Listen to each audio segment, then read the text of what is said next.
Yo YouTube, j'espère que tout le monde va bien. Aujourd'hui, je vais vous présenter ma decklist Soir Soul, post-banlist, post-photon Hypernova. Voilà, le deck est accessible, c'est ressorti un petit peu dans Mama, donc c'est pour ça que je vous la présente et c'est un très bon deck.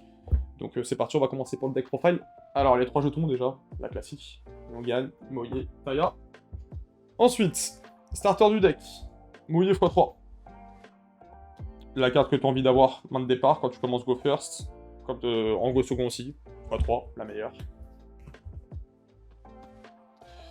Longan. x3, pareil aussi. Time 1002, c'est gratuit aussi. x3, c'est une des meilleures aussi. De Taya, pourquoi? Parce que tour 0, quand on n'a pas de carte au cimetière, elle, pour invoquer un jeton, il faut ban une carte Soir Soul du cimetière ou un monstre Wyrm. Et quand on a que celle-là en main, on la norme, on n'a rien encore au cimetière. Donc c'est pour 100 x2. Par contre, x2, pas x1. Vraiment x2 au cas où, pour le grand game. C'est toujours cool. Ensuite, 3 Ecclesia. Alors, Ecclesia, en effet rapide, qui spé directement un Soir Soul du deck ou un Albaz au cas où, ça permet à ce que tous les autres noms, en fait, soient en 3. C'est-à-dire que le Boyer est en 3, et le Taya est en 3 aussi. Et il se spé aussi si l'adversaire a plus de monstres sur son terrain. Donc, en go second, excellent. Une des meilleures cartes. C'est une spé gratuite, en fait, ça évite de faire la norme sans Boyer. Ensuite, on passe au Tenny. 3 Ashuna, le meilleur. Si on contrôle rien, alors tous les tennis font ça, je vais les expliquer au cas où. Si on contrôle rien, sur le terrain, pas de monstre. Pas de monstre à effet. On peut l'invoquer SP.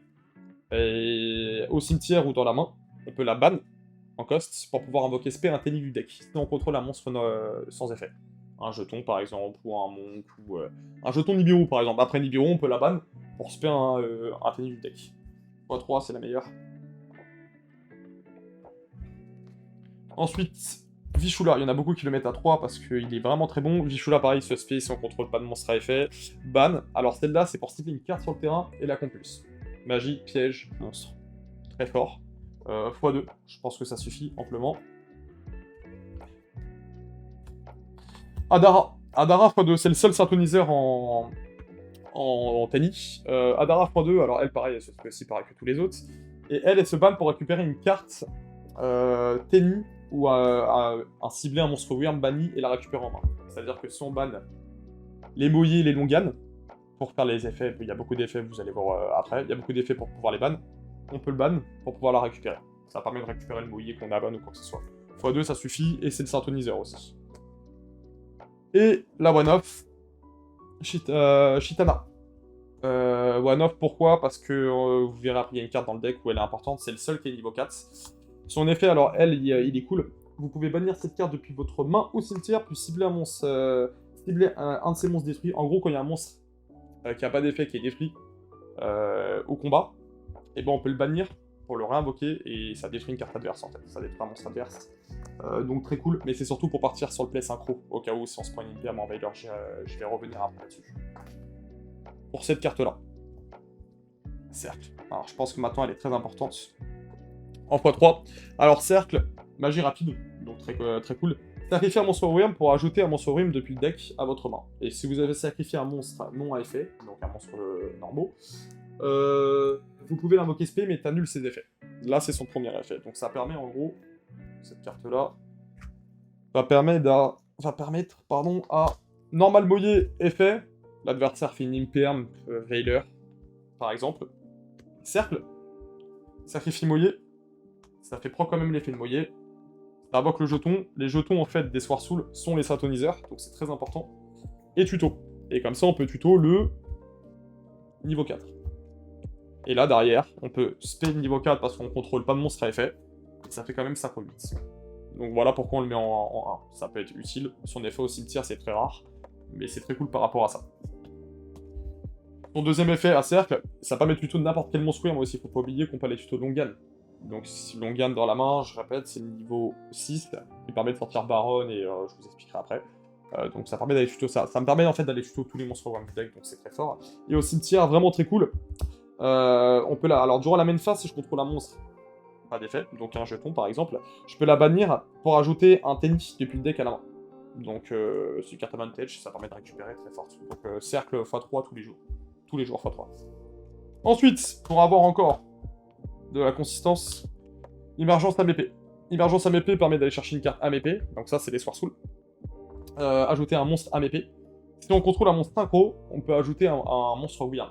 Donc par exemple, s'il y a des nouveaux Wyrm qui sortent qui pourraient être cool, on attend d'avoir une synchro, on peut aller ajouter Vichula, celle-ci qui compulse si on en a besoin. Et elle peut moduler son niveau. C'est-à-dire que quand elle est ban, pour faire proc les effets par exemple de Taya pour l'invoquer, comme j'expliquais tout à l'heure, si elle est ban, on peut ciblablement se monter 1 et réduire son niveau de 1 ou l'augmenter de 1. Ça peut servir pour plusieurs combos, je vous expliquerai après rapidement. Mais voilà, et ça permet d'avoir aussi Moye au final en x9. Donc c'est pour ça qu'on la joue x3. Longian pareil, ça permet de l'avoir en x6. Une très bonne carte. La dernière, Blackout, toujours en 1 Blackout. C'est la carte qu'on va, quand on a le combo parfait, on va tout le temps tuto celle-là. Cibler un monstre Wyrm, 2 cartes contrôlées par l'adversaire, les détruire. Sacrifier en gros, détruire la mienne pour détruire ces 2 cartes à lui. C'est comme une attaque d'Icar, en gros, pour ceux qui connaissent. Et au cimetière, quand elle est ban, ou quand elle est ban du deck ou de la main, elle invoque un jeton niveau 4. Invoque un jeton niveau 4 Saturnizer. Toujours agréable, toujours la one-up, il faut toujours l'avoir celle-là. Ensuite, on va passer presque au end-trap, mais avant ça, les 2 pots, parce qu'ils sont à 2. Voilà, carte de pioche, très bien, ça nous dérange pas trop de ban 3. Ça nous dérange pas trop de ban 10 cartes dans le deck. C'est très rare qu'on banne les 3 noms pareils, honnêtement. Donc voilà, on l'a joué, surtout que ça apporte beaucoup de choses, le fait qu'il y a des cartes bannies. J'y reviendrai après. En end-trap, on passe au end-trap. 3 H dans le format post-ban list. Ça revient quand même pas mal. H est vraiment cool contre Despia, contre Kashrila, contre... Bon bref, H vous la connaissez, je vous la présente plus. Très bonne carte. Bon. Un nombre de free spot qui est quand même cool. Hein. 3 Nib, pareil, beaucoup de personnes se le prennent parce que Splite, avec Rapodelic, il n'y a plus trop de mini-negate, donc Nibiru vraiment très fort, et surtout, même si on lui donne un jeton, il y a beaucoup d'attaque et de défense dans le deck pour le passer, c'est d'une simplicité déconcertante. Donc Nibiru, très cool. Nibiru, pas trop cher en plus, ça a été réédité pas mal de fois, H pareil, donc le deck coûte vraiment pas trop cher. Ensuite, 3 illusionnistes d'effet, parce que Veiler c'est toujours cool. Voilà, il y a d'autres choses à dire, hein. C'est toujours cool de mettre un Veiler sur une Fenrir, sur une Licorne, sur un Alubert pour pas qu'il tuto s'il l'a pas en main par exemple. Très bonne carte. Et 3 Imperm, les 3 dernières cartes. Voilà, Imperm, ça peut se poser, c'est bien, c'est une end trap aussi. Donc au niveau d'end trap, on est à 3, 6, 9 et 12 avec les H. Voilà les 3. En gros, pas 3, ces 4 là. Après, voilà, je tiens à préciser au cas où que si, admettons, dans votre boutique à vous, là où vous jouez, vous croisez beaucoup de cacheries là, après je ne pense pas que ça risque d'être super fort comme tout le monde dit, vous pouvez enlever les 3, moi je vous conseille d'enlever les 3 Veilers, parce que ça monstre Imperm reste plus fort quand même, je pense. Vous enlevez les 3 Veilers et vous mettez Livre de l'Éclipse. En ce moment, je pense que tout le monde en a entendu parler. Ça permet en fait de récupérer les zones contre la cacherie là. Et après, il faut gérer par contre tous ces monstres, parce que sinon il va piocher un nombre de cartes égal aux monstres qui ont été face verso. Magie rapide pendant le tour adverse, pendant le nôtre. Donc sinon, vous rentrez ça x3. À la place de Veiler si vous croisez beaucoup de cacheries là. Tout simplement. Ensuite, on va passer à l'extra. L'extra deck. Alors, obligatoire, 3 monks. Il y en a qui le jouent à 2, c'est discutable par rapport à certaines cartes. Je suis resté sur un extra deck assez classique, moi. Donc 3 moines, très importante. Ça permet de jouer avec les lignes au début pour pouvoir pas faire sa norme sur la moyée. Pas faire moyée norme. Si on joue avec les ténis, en fait, on peut vite brain. Donc c'est très bien. Toujours Shaman Shaman. Très bonne carte. Réinvoque un monstre Wyrm du cimetière. Ça peut réinvoquer les synchros. Par contre, pas d'effet de monstres à part les monstres ténis jusqu'à la fin du tour. Ça veut dire qu'au tour adverse, il récupère ses effets. Très bonne carte. En 1, ça suffit. Ensuite, on va passer au niveau 8. Les deux plus importants. Grand Maître, Shishao, le plus fort. La première Sacro 8 que vous sortez en règle générale, c'est celle-là, en tour 0. En gros, second, vous sortez peut-être une Baxia, que j'expliquerai après. La tuto du deck de ce qu'on veut, d'une carte Soursoul. Et pioche une avec Moye, en blockchain. Effet blockchain 1, effet Shishao 1, Moye 2 pour draw une carte quand elle est utilisée pour le matériel synchro. La meilleure. Ça fait Veiler pendant le tour adverse en bannissant une carte Soursoul ou un monstre Wyrm. Très fort. Ensuite, je vais présenter les cartes de l'archétype. On va passer au niveau 10 de l'archétype. Très fort. Les suprêmes, alors les deux. Souverains suprêmes, les deux. Alors, celle-là, elle est plus occasionnelle. Celle-là, on la sort quand même un petit peu moins. Quand on peut la sortir au début. Quand on invoque par synchronisation, on peut piocher une carte. Quand l'adversaire active une magie ou piège, on peut la ban. et infliger 1002 à l'adversaire. Et s'il se paie un ou plusieurs monstres, on peut en ban 1 et infliger aussi 1002. Pour le time, elle est excellente cette carte-là. 2009 d'attaque.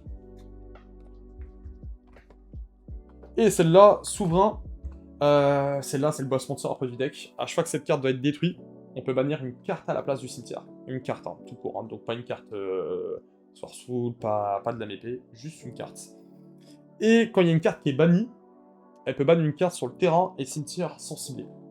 Pour chaque carte bannie qu'il y a, donc moi et l'adversaire, la carte gagne 100 points d'attaque et de défense. Juste trop parfaite la carte. À chaque fois qu'elle doit être détruite, on banne 1 à la place. Dès qu'il y a une carte qui est ban, même si c'est l'adversaire qui fait un pot du désir, on banne une carte terrain et cimetière. Et tous les monstres adverses aussi perdent 100 points d'attaque et de défense pour chaque carte bannie. Et lui, il en gagne 100 attaque def pour chaque carte bannie. Vraiment une très bonne carte celle-là. Très bonne carte. Ensuite, on va continuer sur les 8. On joue 2 Baxia. Baxia, beaucoup trop fort Baxia. Surtout avec Taya. Surtout avec Taya, la niveau 4. Taya, parce que Taya, c'est un vent. Et tous les Swarsouls, quand elles invoquent des jetons, c'est des jetons hauts. Taya, c'est le vent. Moye, c'est un haut. Celle-là, elle dit, quand elle est invoquée par synchronisation, pour chaque matériel synchro qui a été utilisé, donc par exemple avec Baxia, 2, on peut cibler 2 cartes sur le terrain et renvoyer dans le deck. C'est pas une fois par tour. C'est-à-dire que si on invoque 2 Baxia en un tour, on peut renvoyer jusqu'à 4 cartes. Excellente. Je vous montrerai peut-être un jour dans une autre vidéo, si on refait après une autre vidéo, comment ça marche un petit peu le deck. Si vous voulez, vous marquez ça dans les commentaires, au niveau des combos. Donc voilà, elle peut renvoyer 2 dans le deck, et ensuite elle peut cibler une carte sur le terrain, une carte dans le cimetière, détruire la carte sur le terrain, pour reborn le monstre dans le cimetière. Enfin, ça reborn un monstre, pardon. Pas cibler une carte dans le cimetière, reborn un monstre. Donc par exemple, on avait commencé avec Taya. Il y a Moye au cimetière, on invoque ça. Hop, après on cible lui-même, cible Moye, détruit ça, réinvoque Moye, effet Moye, monte une carte de la main, ça invoque un jeton, et on peut continuer au combo. Elle est très forte en fait en go second Baxia. Baxia en go second, elle est vraiment excellente. Donc x2. Ça renvoie dans le deck surtout, c'est excellent. Yazi, c'est la niveau 7. C'est la seule niveau 7, il y a 2 moyens de l'invoquer. Longian qui est niveau 6, avec la Tenny niveau 1. Ou comme je vous l'ai expliqué tout à l'heure, la Swarsouls Emergence, la carte Kekuzo, elle peut moduler le niveau. Donc si on module le niveau de, par exemple, normal Taya, effet, ban une carte du cimetière, ban Swarsouls Emergence. On peut moduler le niveau de Taya pour qu'il passe 3, le jeton est 4, ça fait synchro 7.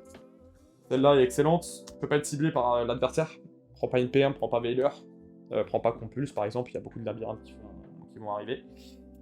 Et son effet c'est de cibler, en règle générale, celle-là, cette carte, et une carte contrôlée par l'adversaire, détruire les deux, et une fois qu'elle est détruite, on peut invoquer un monstre weird du deck.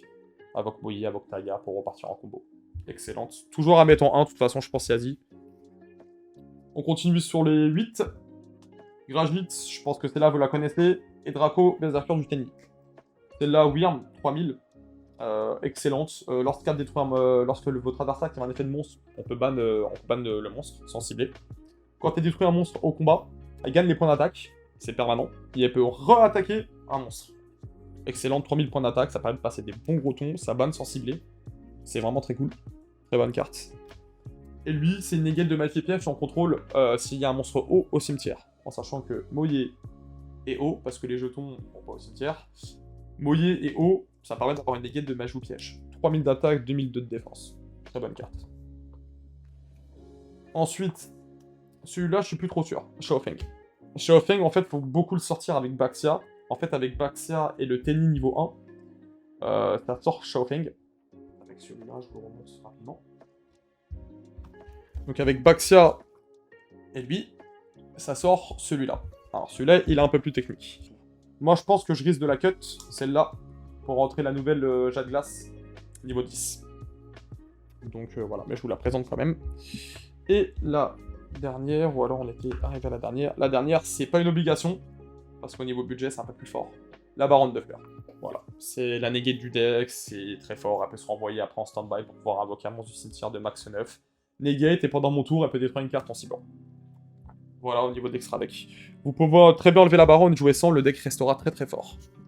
Je vais passer au side deck. Side deck, je vais vous la présenter tout de suite. Celle-là que je vous ai montré tout à l'heure. Je l'ai mis en side, mais au cas où, vous pouvez la mettre en main à la place des Veiler. Si vous croisez beaucoup de cacheries là. Très bonne carte. Ensuite, Droll. Droll, très bonne carte. Contre Despia, ça marche bien. Contre les Runiques, si vous en croisez, ça marche bien. Une très bonne carte, tout simplement. Droll, très fort. Ensuite, en go second, on a... Alors, go first, on a les 3 barrières dim. Alors, pourquoi 3 barrières dim? C'est dans la méta actuelle, on joue beaucoup avec les fusions. Despia joue avec les fusions, on cacherait là beaucoup de Xyz.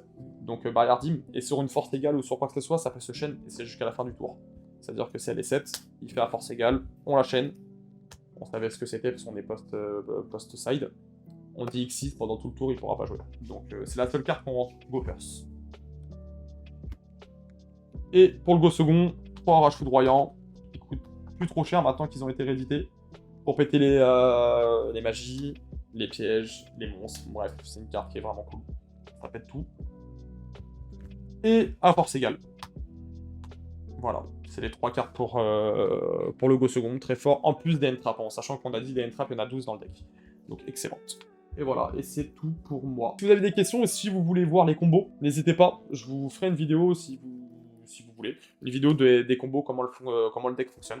Et n'oubliez pas de vous abonner, ça ferait plaisir, ça nous donnera un petit peu de force, surtout que là on commence à sortir de plus en plus de vidéos. Mettez le pouce bleu, et les commentaires, toujours, si vous voulez marquer quoi que vous voulez en commentaire qui peuvent être constructifs, on essaiera d'y répondre, en tout cas. Donc abonnez-vous, plein de pouces bleus, et je vous fais des bisous. Ciao.